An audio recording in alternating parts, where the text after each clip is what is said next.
Bienvenidos a esta primera lección sobre el curso de tratamiento manual de la fascitis plantar. En esta clase vamos a aprender qué es la fascitis plantar, vamos a repasar la anatomía básica del pie y de la fascia plantar y veremos las causas, los factores de riesgo y los síntomas que nos van a ayudar a identificar este problema en consulta. Así que vamos a comenzar.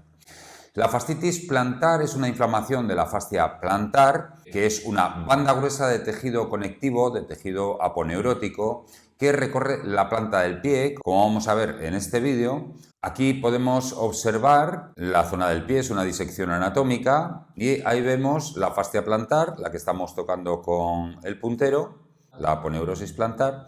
Aquí la vemos desde abajo y vemos el trayecto, el recorrido que tiene desde el hueso calcáneo hasta las cabezas de los metatarsianos.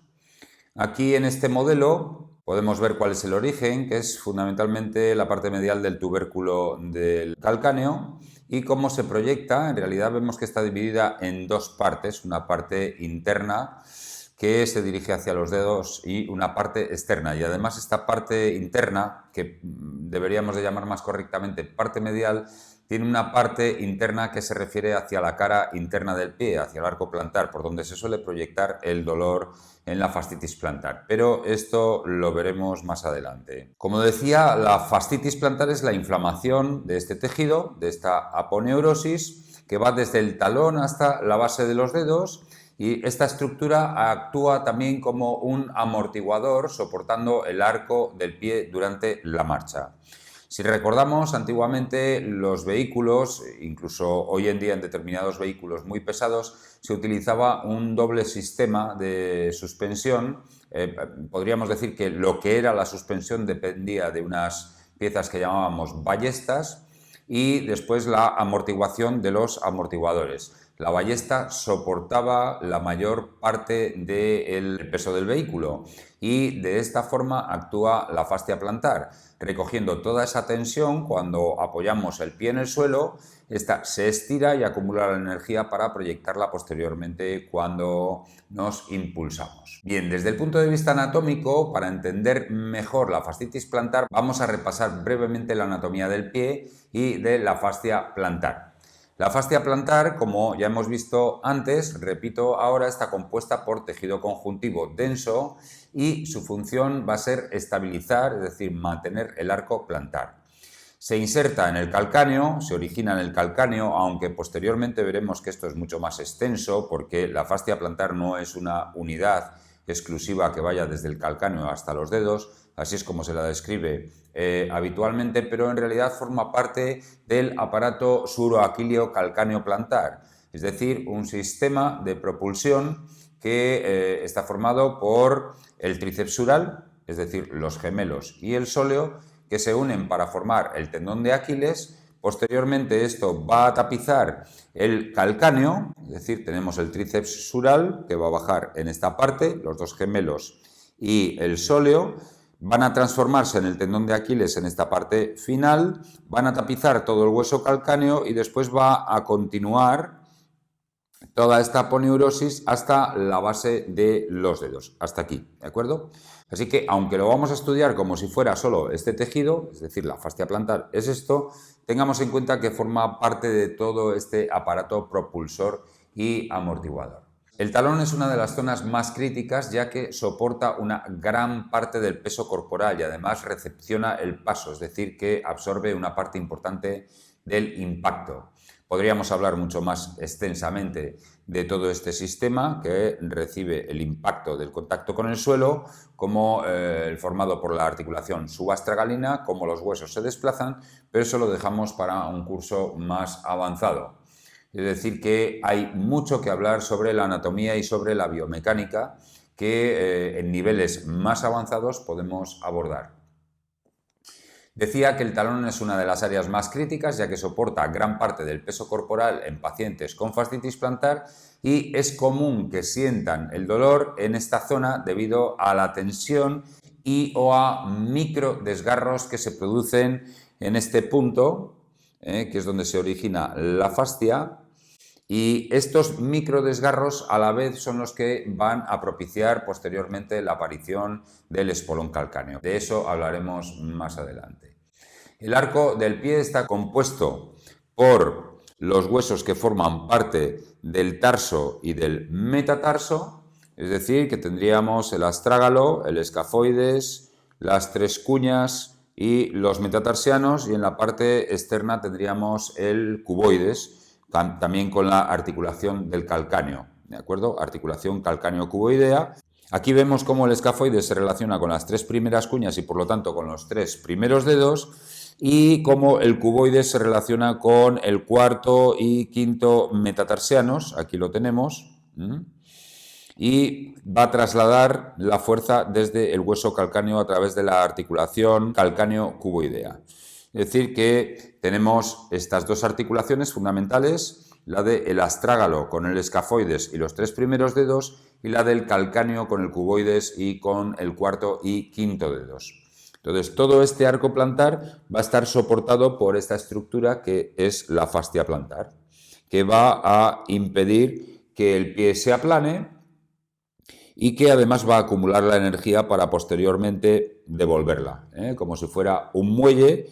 Cuando pisamos se estira y cuando levantamos se encoge y devuelve la fuerza nuevamente.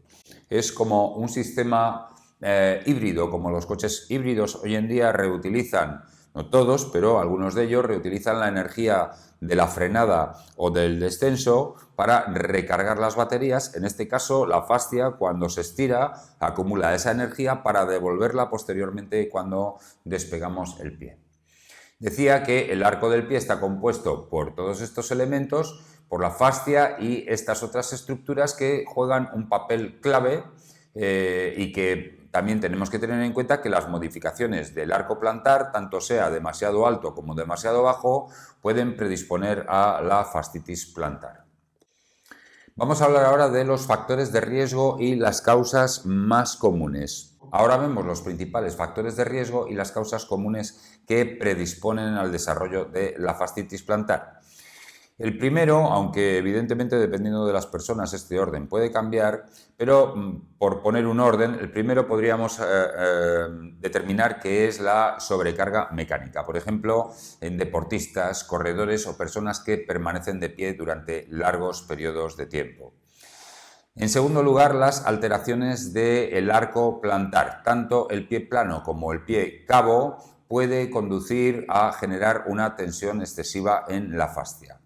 En tercer lugar, el calzado inadecuado. Aquí ya tengo publicados vídeos dentro de mi canal en el que hablo de las características que tiene que cumplir el calzado adecuado y cuál es el inadecuado. Por lo tanto, zapatos con poca amortiguación y poco soporte del arco plantar pueden contribuir al desarrollo de la fascitis plantar. El sobrepeso, la obesidad. Evidentemente, a mayor carga sobre la fascia plantar, pues más riesgo de que aparezcan tensiones en esta. Y por último, el envejecimiento. Con la edad, la fascia plantar va perdiendo elasticidad y se vuelve más susceptible a las lesiones. Aquí hay que meter también factores como puede ser la hidratación. Cuanto menos nos hidratamos o más nos deshidratamos, más favorecemos la aparición de procesos inflamatorios de las estructuras aponeuróticas, sea la fascia plantar, sea cualquier otro tendón, y por lo tanto tenemos que evitar ese tipo de situaciones. Ahora vamos a hablar de la sintomatología y del diagnóstico clínico. El síntoma principal de la fascia plantar, de la fascitis plantar, es el dolor en la parte inferior del talón. Aunque esto es lo que está generalmente aceptado, lo cierto es que mucha gente va a sentir el dolor de la fascia plantar en esta cara interna del pie, porque, como comentaba antes, hay una expansión de la zona medial, como hemos visto en la disección anatómica, que se expande hacia la cara interna del pie y esto hace que se proyecte en esta zona. Pero lo característico es que cuando la persona se palpa aquí no nota un dolor, no nota una mayor sensibilidad que en el otro pie, con lo cual nos está diciendo que es un dolor referido o proyectado a esta zona. Lo cierto es que este dolor aparece fundamentalmente después de haber permanecido periodos prolongados en inactividad. Por ejemplo, cuando nos levantamos por la mañana. El tendón, en este caso la aponeurosis, la fascia plantar, está sin sangre. Cuando la sometemos a una tensión, el dolor es horrible. Los que lo habéis padecido, o yo que lo he padecido, podemos asegurar que el dolor es totalmente insoportable. Este dolor experimenta una leve mejoría a medida que vamos caminando y se estabiliza, pero cuando llega un momento en el que llevamos mucho tiempo caminando o corriendo, vuelve otra vez a aumentar la curva de dolor. Es decir, que pasaríamos por 3 fases. La fase inicial, cuando apoyamos el pie, duele mucho. En el momento que vamos dando unos pasos, vamos caminando un poco, va descendiendo. Y posteriormente, cuando mantenemos la actividad durante un periodo prolongado, la curva de dolor vuelve a subir nuevamente. Por lo tanto, podemos decir, no solo para la fascitis plantar, sino para las tendinitis en general, que la sintomatología nos va a abordar siempre que el tendón, en este caso la aponeurosis, esté fría. Bien cuando nos levantamos de la cama, bien cuando permanecemos un periodo largo de tiempo sentados y volvemos a iniciar nuevamente la marcha. Como decía, el dolor tiende a mejorar con la actividad leve, pero puede volver a empeorar después de un esfuerzo intenso o de estar mucho tiempo de pie. En consulta podemos identificar la fascitis plantar mediante la palpación de la fascia plantar, sobre todo en la zona medial del talón. Esto tiende a causar un dolor en los pacientes que están afectados por fascitis plantar, pero también podemos realizar el test de Weinlass, que consiste en hacer una dorsiflexión de los dedos del pie para generar la tensión de la fascia plantar. Esto es tan sencillo como agarrar el dedo gordo, bien con el pie del paciente apoyado sobre el suelo o bien apoyado en una silla. Tiramos del dedo pulgar hacia arriba, hacia una extensión, y esto va a generar una tensión, un aumento de la tensión en la fascia plantar.